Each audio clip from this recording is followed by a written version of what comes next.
Ito po ay interview ni Atty. Lorna Kapunan at dito nga napag-usapan yung patungkol kay Senator Bato de la Rosa. So ngayon mga kababayan, ito pakinggan po natin kasi sabi dito parang maliit na bata.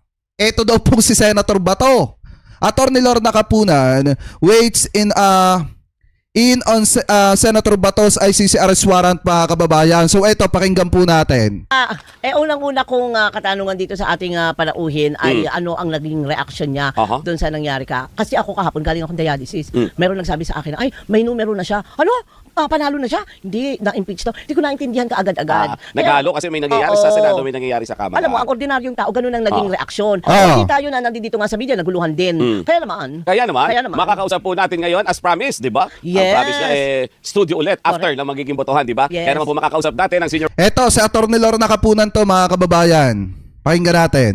partner ng Kapunan ng Castillo Law Office, Attorney Lorna Kapunan. Attorney, magandang umaga po ulit.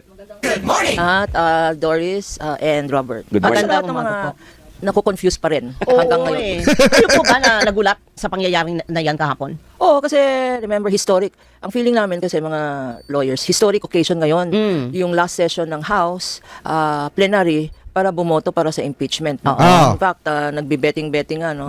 Kung 200, kasi last year, 213, no? Will it be lower or higher? Nagulat kaming lahat, 255 ata. 257. 257 pa, may humabol, no? Sobra-sobra. And yet, nawala yung kumbaga sa nawala yung climax. Kasi as this was happening, sabi ko, why were people looking at their cell phones, no? Habang nagdi-defend ng committee report, committee justice report, si Chair Luis Tro, lahat nasa cellphone, yung pala may breaking news na. May breaking news na, and sabi ko, what's the breaking news? Breaking news na iba na ang majority.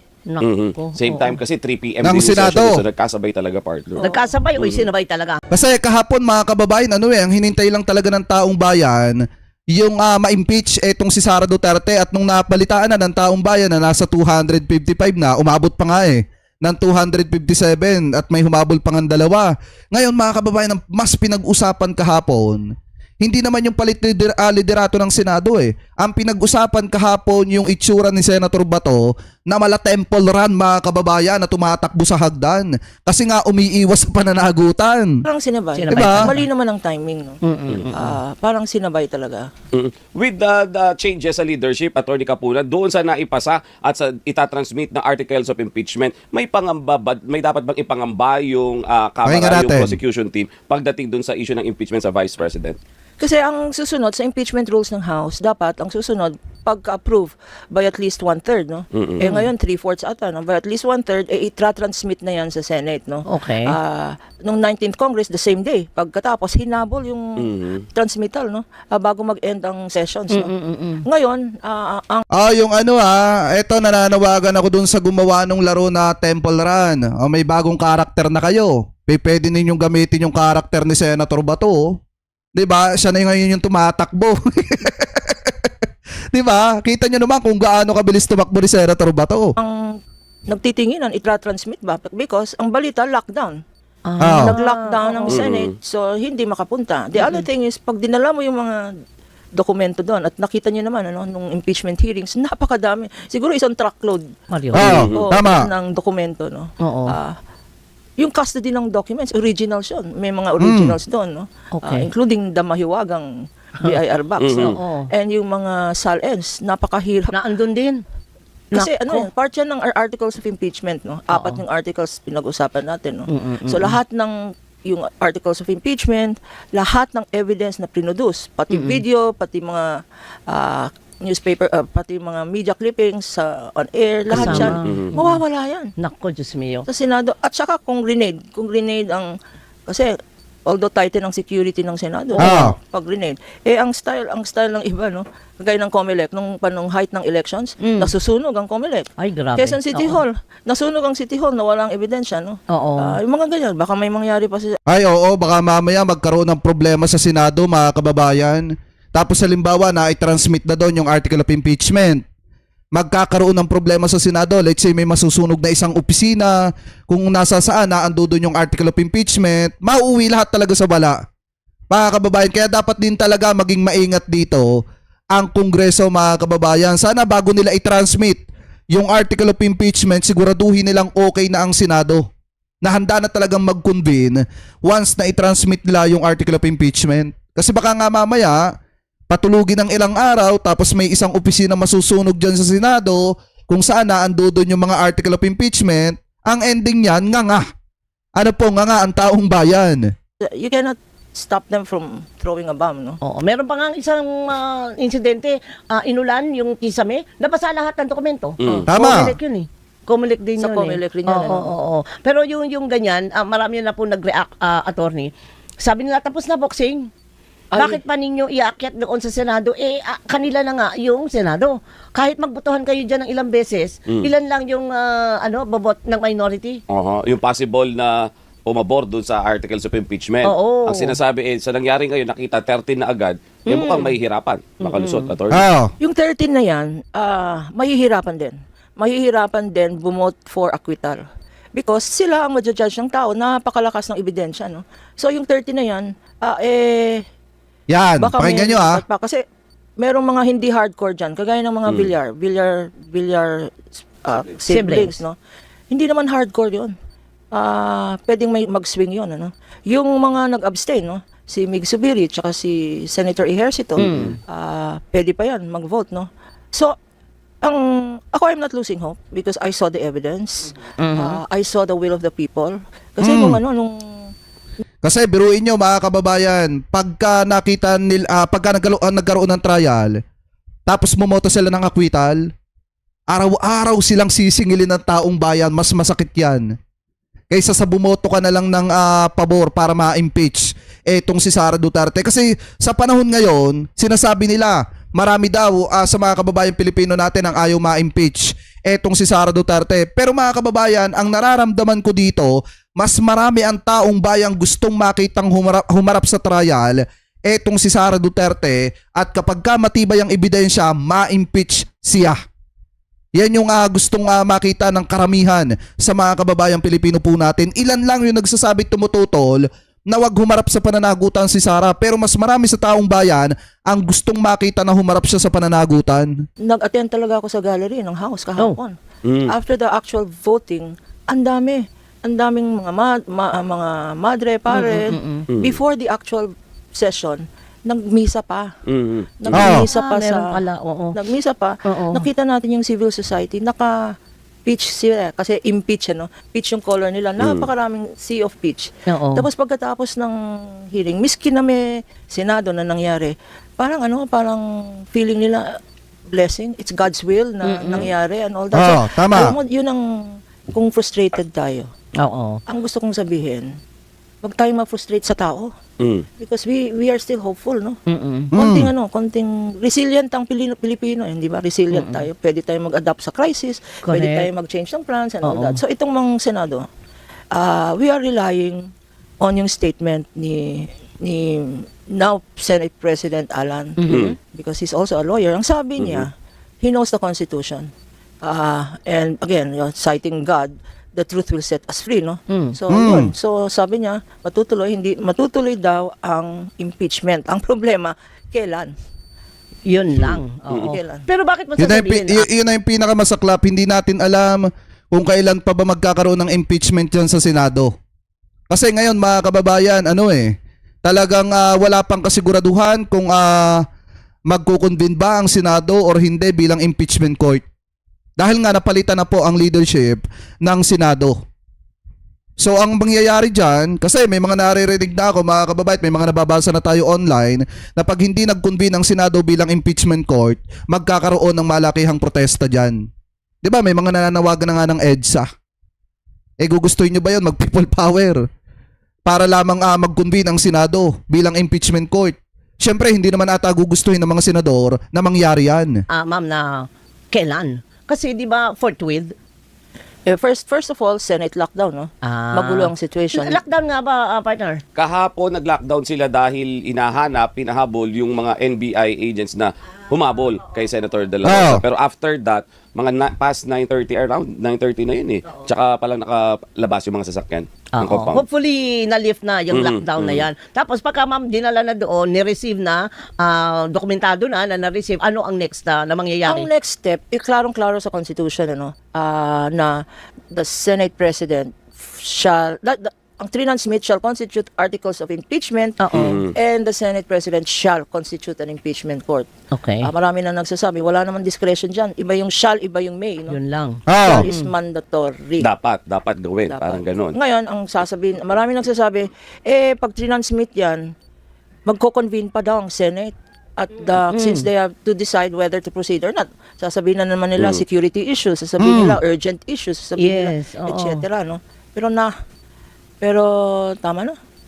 Parang twice pregnant, twice aborted ang nangyari dyan sa impeachment. Kaya nga. Opo. Can I just explain? Ay, go. Yes, ma'am.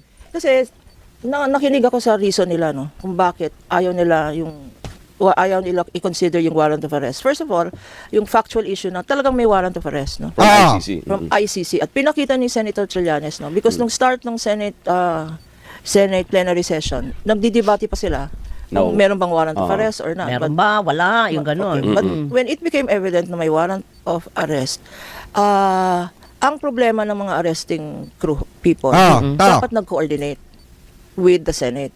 Oo. Because ang sinasabi ni Trillanes, it can happen naman na orderly. And he cited his own case. No? He was arrested during a session. Si Seklay, si Congresswoman Laila naman was also arrested going out of the session. So, pwede Ganito kasi nangyari dyan. Di ba sinasabi nga ni na Amy Marcos at ni Alan Peter Cayetano, naki-ordinate ito pong si Tito Sen daw sa mga arresting team, mga kababayan. Yun yung pinapalabas nila para sisihin nila etong si Tito Sen. So ngayon, kung totoo man yan, ipagpalagay natin totoo, ibig sabihin, tama yung ginawa nung arresting team, mga kababayan, nahulihin nila etong si Senator Bato sa Senado. Diba, kung paniniwalaan natin yung sinasabi ni na Amy Marcos at ni na Alan Peter Cayetano. Kasi nga, alam naman natin, mga kababayan, na walang maling ginawa dyan si Tito Sen kung totoo man yan. Kasi unang-una, may warrant of arrest eh. Pangalawa, mga kababayan, maliwanag na noon pa man sinasabi ni Tito Sen na hindi sila marunong kumonsinte. At hindi pwedeng konsintihin ng Senado yung isang senador, mga kababayan, na tawag dito, na may pananagutan sa kamay ng batas. So ngayon, walang maling ginawa dyan si Tito Sen, at kung totoo man yan na sinasabi rin na kay-ordinate ang Senate President dito po sa mga arresting team, ibig sabihin tama din yung ginawa ng arresting team na arestuhin si Senator Bato. Anyway, tuloy pa natin. pwedeng mag-arrest sa Senate premises provided not in session. Ngayon, kung nag-coordinate, di pwedeng nakita naman natin sa TV, no, panayang session is suspended. Sana, if that were coordinated, pwedeng i-suspend and arrest. Ano ang difference nung kaso ng Trillanes tsaka ni De Lima? The difference is, it did not involve an international court. Yun lang. Yun ang difference. At Oo. yung sinasite nila ni Trillanes na batas, yun ang existing law, yung RA 9851, International Humanitarian Law. Ibig sabihin nun, kasi dati, miyembro tayo ng Rome Statute. Tama. Na itong si Marcoleta sa sinasabi, under the Rome Statute and all that, teka, remind ko kay Marcoleta, yung presidente mo, no? Yan. Noong 2018, nag-withdraw sa Rome Statute. At this became effective 2019. Hello. Okay. That's why ang coverage ng ICC is 2011 to 2019 lang. Acts that occurred during that period. Beyond that, wala na. Ngayon, sino ang in-investigate doon? Hindi lang si former President Duterte. Yung kanyang Davao Death Squad. At kasama dyan si Senator Bato. Oo. So, kung sinabi ni Marcoleta, meron ng investigation dito. You should give way to the local courts, no? Ito, makinig ka, Senator Rodante Marcoleta. Abogado to nagsasalita. 'Di ba? Mukhang mapapahiya ka ata, Senator Rodante Marcoleta. Inuuna ang ICC. Matagal nang ini-investigate ng ICC yung court. Together with, that's why conspirator sila ni then President Duterte. At nakalagay sa Republic Act 9851, Section 17, na sinite naman. Si Marcoleta was kept citing laws. No? Sabi niya, under the Rome Statute, na na-abolish na hindi na tayo partido. Tapos sinasite naman niya yung RA 9851. Siguro, sila na-confuse, no? Wala na tayo sa Rome Statute. Nandito na tayo sa International Humanitarian Law. Klarong-klaro. Domestic courts, yung position nila na the courts should have authority. No. If the ICC has assumed jurisdiction, local courts cannot interfere. And we have an obligation, because we signed the treaty then, to surrender the accused. So hindi naman po parang extradition. Ay, hindi extradition yan. Yan ang commitment natin. Because once the ICC, nag-jurisdiction ng ICC eh. That's why ang implementing dyan is yung police, no? Interpol. No? So, pag naririnig ng public yan, ang sinasabi nila, ay bakit naman sila ganun? Meron tayong korte. Yun na nga. Oo. Hindi. May kaso na-decide na yung kaso na yan. May probable cause na nga yan sa Hague. At itong warrant of arrest, November last year pa. Hindi lang ma-implement. Ngayon, Ay! Grabe to mga kababayan. Eto na. Lumalabas na yung katotohanan dito. Ibig sabihin, nung binanggit pala ni Ombudsman Boying Remulla na may arrest warrant na etong si Senator Bato November pa lang. Tapos idinideny ni John Vic Remulla, ibig sabihin hindi niya tinrabaho. Hindi niya talaga tinrabaho mga kababayan. Hindi tinrabaho ni John Vic Remulla yung arrest warrant ni Senator Bato. Hindi niya inimplement. Diba? Ayun o, sinabi ni Tito na Atty. Lorna Kapunan, since November pa pala 2025, may arrest warrant na talaga si Senator Bato. Pero hindi ma-implement kasi nga mga kababayan, siguro hindi tinatrabaho ni Secretary John Vic. 'Di ba? Ayan lumalabas na. Anyway, tuloy pa natin. Senator Bato, alam niya yun, kanya nagtago ng 6 months with salary. With salary. Nagtago siya ng 6 months with salary. Nung alam niya na may mangyayaring coup sa Senate, all of a sudden nandun. Umapir. Thinking na walang sinabihan siguro siya na walang warrant of arrest. So he goes to, parang maliit na bata na, he's the pain away, na lang yung finger niya nagtago na sa Senado no. Now, that's the first. So yung sinasayit na law is wrong. Ano yung sabi ni Atty. Lorna Kapunan? Pakinggan nyo para daw bata. Nasugatan lang daw yung daliri, nagtago na sa Senado. All of a sudden nandun. Umapir. Thinking na walang sinabihan siguro siya na walang warrant of arrest. So he goes to, parang maliit na bata na, he's the pain away, na lang yung finger niya nagtago na sa Senado no. Now, that's the first no. So yung sinasayit na law is wrong. Okay. Pangalawa, klarong-klaro sa batas natin, they're citing local law. Klarong-klaro sa batas natin, in the rules of criminal procedure, police authorities no can break open any building to effect a warrant of arrest. Eto kasi nangyari dyan mga kababayan. Ngayon yung arrest warrant po kasi ni Senator Bato, pinadaan po yan sa Interpol. And then kung makikita nyo mga kababayan, yan po ay kinuha ni na former Senator Antonio Trillanes at saka nung arresting team sa opisina mga kababayan o sa representative ng Interpol dito po sa ating bansa. So ngayon, kung makikita ninyo, may batas po talaga tayo na kung saan kapag kang isang tao mga kababayan ay may pananagutan po sa ibang bansa, pwede po nating isurrender yan. Yan maliwanag ang sinasabi dito ni Atty. Lorna Kapunan. So ibig sabihin, kung arestuin man si Senator Bato, isurrender sa International Criminal Court, wala pong kaso yon. Pwede pong isurrender yan. Anyway, tuloy po natin. Second yun, anong ibig sabihin ng any building? Senado is a building, di ba? So yun ang second legal reason. No? Pwedeng mag-enter. At lastly, walang immunity. Walang immunity pag ganyan ang charge, no? In fact, even if we apply local laws, pag ang penalty is beyond 6 years, no?